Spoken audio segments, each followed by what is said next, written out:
2019 USA Ohio. 14 വയസ്സുള്ള Harley dilly എന്ന പയ്യൻ ഒരു യൂട്യൂബ് ചാനൽ നടത്തി വരികയായിരുന്നു. ആ ചാനലിൽ മെയിനായി gaming videos, live stream, vlogs അങ്ങനെയുള്ള വീഡിയോസ് ആയിരുന്നു അപ്ലോഡ് ചെയ്തിരുന്നത്. പുറമേ നിന്നും കാണുന്നവർ ഹാർലി ഡില്ലി ഹാപ്പിയായി ലൈഫ് എൻജോയ് ചെയ്യുന്ന ഒരു പയ്യനാണ് എന്നാണ് കരുതിയിരുന്നത്. എന്നാൽ 2019 ഡിസംബർ 21 ഹാർലി ഡില്ലി മിസ്സിംഗ് ആണെന്ന് അവൻ്റെ പാരൻസ് പോലീസിൽ പരാതി കൊടുക്കുന്നു. അതിനുശേഷമാണ് ഡില്ലിയുടെ ലൈഫ് അത്ര നോർമൽ അല്ല എന്ന് എല്ലാവർക്കും മനസ്സിലായി തുടങ്ങിയത്. 2019 ഡിസംബർ 21 USA നിന്നും മിസ്സിംഗ് ആയ ഹാർലി ഡില്ലിക്ക് എന്തു സംഭവിച്ചു എന്നുള്ളതാണ് night drive with mystery case സീരീസിൻ്റെ 2ാമത്തെ എപ്പിസോഡിലൂടെ നോക്കുന്നത്.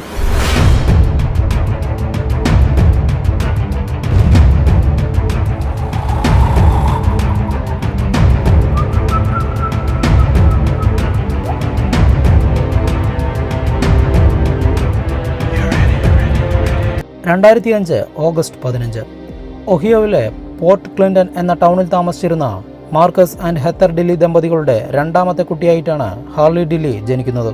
ഹാർലി ഉൾപ്പെടെ ഇവർക്ക് 3 കുട്ടികളായിരുന്നു ഉണ്ടായിരുന്നത്. റോറി എന്ന പേരിൽ ഒരു അനിയനും ആസ്ലിൻ എന്ന പേരിൽ ഒരു ചേച്ചിയുമായിരുന്നു ഹാർലി ഡില്ലിക്ക് ഉണ്ടായിരുന്നത്. ആസ്ലിൻ ഇവരുടെ കൂടെയല്ല താമസിച്ചിരുന്നത്. സ്റ്റഡി പർപ്പസിനായി മറ്റൊരു സിറ്റിയിലായിരുന്നു താമസം. ചെറുപ്രായത്തിൽ തന്നെ ഹാർലി ഹൈപ്പർ ആക്റ്റീവായ ഒരു കുട്ടിയായിരുന്നു എന്നാണ് അവൻ്റെ പാരൻസ് പറയുന്നത്. പക്ഷെ അവൻ്റെ സുഹൃത്തുക്കളോടൊക്കെ വളരെ സൗമ്യതയോടെയും സ്നേഹത്തോടെയും മാത്രമാണ് പെരുമാറിയിരുന്നത് എന്നാണ് ഹാർലിയുടെ സുഹൃത്തുക്കൾ പറയുന്നത്. ഫ്രണ്ട്സിനോടൊപ്പം സമയം ചിലവഴിക്കാനായിരുന്നു അവന് കൂടുതൽ താല്പര്യം. 2015 ഒക്ടോബറിലാണ് ഹാർലി ഡില്ലി എന്ന പേരിൽ ഒരു യൂട്യൂബ് ചാനൽ അവൻ ആരംഭിച്ചത്. എല്ലാ കുട്ടികളെയും പോലെ അവനും വീഡിയോ ഗെയിം കളിക്കുന്നത് വലിയ ഇഷ്ടമായിരുന്നു. അതുകൊണ്ട് ചാനലിലും ഗെയിമിംഗ് വീഡിയോസ് അവൻ അപ്ലോഡ് ചെയ്തു തുടങ്ങി. തുടർച്ചയായി ചെറിയ വീഡിയോസും ലൈവ് സ്ട്രീമിംഗും എല്ലാം ചെയ്തു തുടങ്ങി.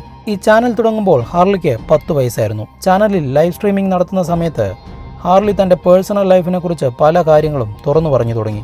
ഡെയിലി അവൻ എന്താണ് ചെയ്യുന്നത്, എപ്പോഴാണ് സ്കൂളിലേക്ക് പോകുന്നത്, സ്കൂളിൽ നടന്ന കാര്യങ്ങൾ, അങ്ങനെ പലതും തുറന്നു പറഞ്ഞു തുടങ്ങി.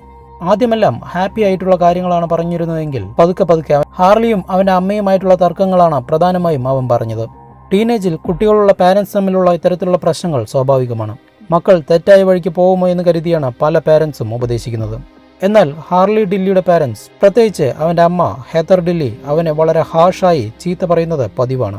2018 ഒക്ടോബറിൽ ഹാർലി ഡില്ലി അവൻ്റെ ചാനലിൽ ഐ ആം സ്കയർഡ് എന്ന ടൈറ്റിൽ കൊടുത്ത് ഒരു ലൈവ് വീഡിയോ ചെയ്യുന്നു. ആ വീഡിയോ മുഴുവൻ ഹാർലിയും അവൻ്റെ അമ്മയും തമ്മിലുള്ള തർക്കങ്ങളെക്കുറിച്ചാണ് അവൻ പറഞ്ഞുകൊണ്ടിരുന്നത്. എപ്പോഴും നടക്കുന്നതിൽ നിന്നും വ്യത്യാസമായി ഇത്തവണ തർക്കം കുറച്ച് അതിരുവിട്ടു.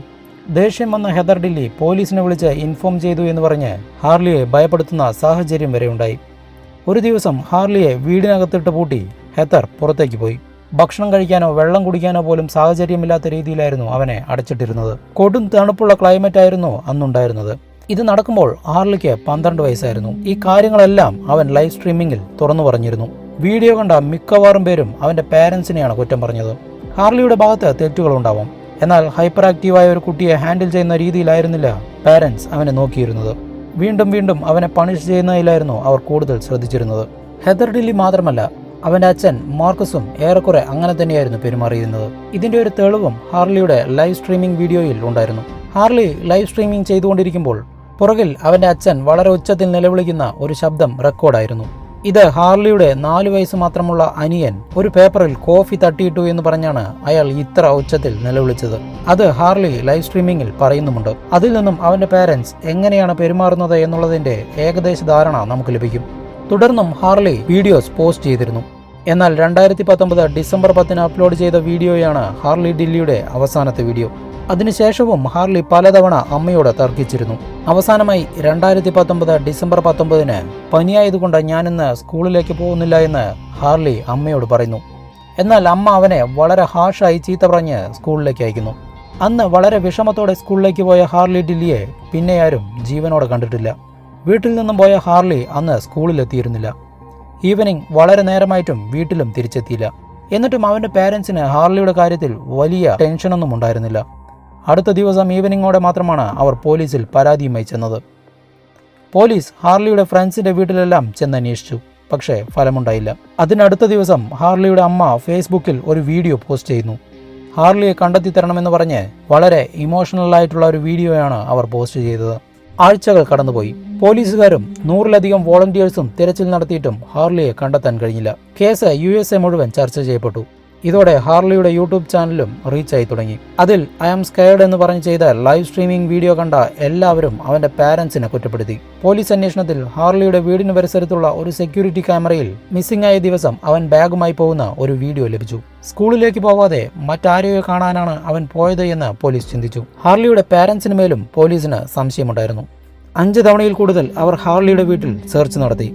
പക്ഷെ പാരന്റ്സിന് എന്തെങ്കിലും ഇൻവോൾവ്മെന്റ് ഉണ്ടാവും എന്ന് തെളിയിക്കാൻ പോന്ന എവിഡൻസ് ഒന്നും ആ വീട്ടിൽ നിന്നും ലഭിച്ചില്ല.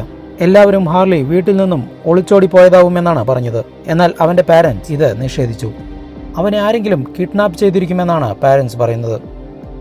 എന്നാൽ അതിനുള്ള ഒരു തെളിവും സാഹചര്യവും അന്ന് അവിടെ ഉണ്ടായിരുന്നില്ല. അതിനാൽ പോലീസ് ആ സാഹചര്യം തള്ളിക്കളയുന്നു. ഹാർലിയെക്കുറിച്ച് എന്തെങ്കിലും ഇൻഫർമേഷൻ കൈമാറുന്നവർക്ക് $9,000 പോലീസ് പ്രഖ്യാപിക്കുന്നു.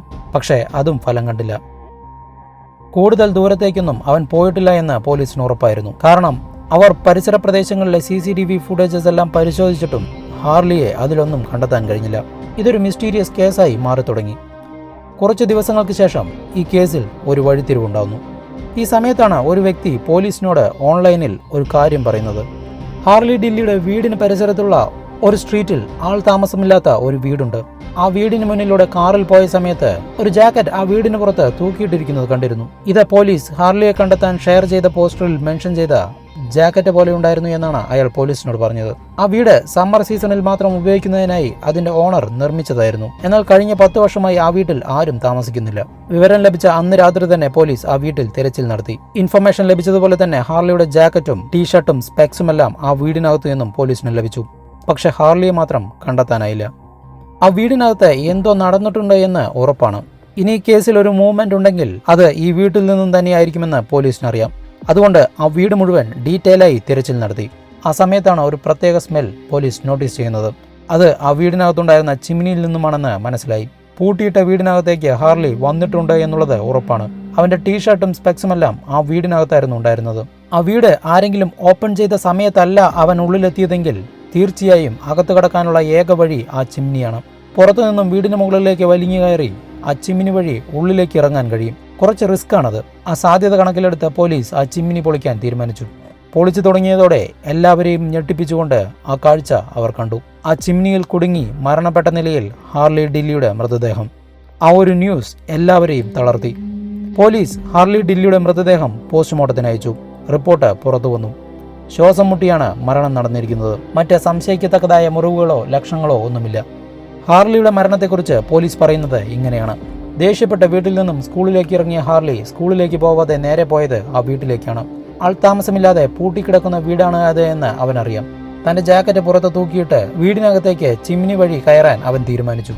ഇതിനായി അടുത്തുള്ള ഒരു ആന്റിനയിൽ കയറി ചിമ്മിനിയുടെ മുകൾ ഭാഗത്തെത്തി. അകത്തേക്ക് ഇറങ്ങാൻ ശ്രമിക്കുന്നതിനിടെ ചിമ്മിനിയുടെ അകത്ത് മുകളിലേക്കും താഴേക്കും പോവാൻ കഴിയാത്ത രീതിയിൽ കുടുങ്ങി. രക്ഷപ്പെടാനായി നിലവിളിച്ചിട്ടുണ്ടാവുമെങ്കിലും ആരും അത് കേട്ട് കാണില്ല. താൻ ആ വീട്ടിൽ കുടുങ്ങിയിട്ടുണ്ട് എന്ന് പുറത്തറിയിക്കാനായിരിക്കണം ടീഷർട്ടും സ്പെക്സുമെല്ലാം ചിമ്മിനി വഴി ഹാർലി ഡില്ലി താഴേക്കിട്ടത്. ആരെങ്കിലും ആ വീടിനകത്തേക്ക് വന്നാൽ അറിയാൻ വേണ്ടി. ആരും വന്നതുമില്ല. ശ്വാസം കിട്ടാതെ ഹാർലി ഡില്ലി മരണപ്പെടുകയും ചെയ്തു. ഇതൊരു ആക്സിഡന്റൽ ഡെത്തായാണ് പോലീസ് കരുതുന്നത്. എന്നാലും കേസ് ക്ലോസ് ചെയ്യാതെ ഇൻവെസ്റ്റിഗേഷൻ ഇപ്പോഴും നടന്നുകൊണ്ടിരിക്കുന്നു. ഒത്തിരി ചോദ്യങ്ങൾ ഈ കേസിൽ അവശേഷിക്കുന്നുണ്ട്. എന്തുകൊണ്ട് ഇത്തരമൊരു വീടിന്റെ സാധ്യത തുടക്കത്തിൽ തന്നെ പോലീസോ നാട്ടുകാരോ ചിന്തിച്ചില്ല? പോലീസും നാട്ടുകാരും 100ഓളം വോളണ്ടിയേഴ്സും ഉൾപ്പെടെ തിരച്ചിൽ നടത്തിയിട്ടും ആ ജാക്കറ്റ് എന്തുകൊണ്ട് കണ്ടില്ല? ഒരു വഴിയാത്രക്കാരന് പോലും ശ്രദ്ധിക്കാൻ കഴിഞ്ഞിട്ടും എന്തുകൊണ്ട് പോലീസിന്റെ ശ്രദ്ധയിൽ അത് പെട്ടില്ല? ഇത്രയും റിസ്ക് എടുത്ത് എന്തിനാണ് ഹാർലി ഡില്ലി ആ വീടിനകത്തേക്ക് കയറാൻ ശ്രമിച്ചത്? അങ്ങനെ നിരവധി ചോദ്യങ്ങൾ ബാക്കിയാണ്. ഹാർലി ഡില്ലി കേസ് ഇവിടെ അവസാനിക്കുന്നു. പുതിയൊരു കേസുമായി വീണ്ടും കാണാം. ബൈ.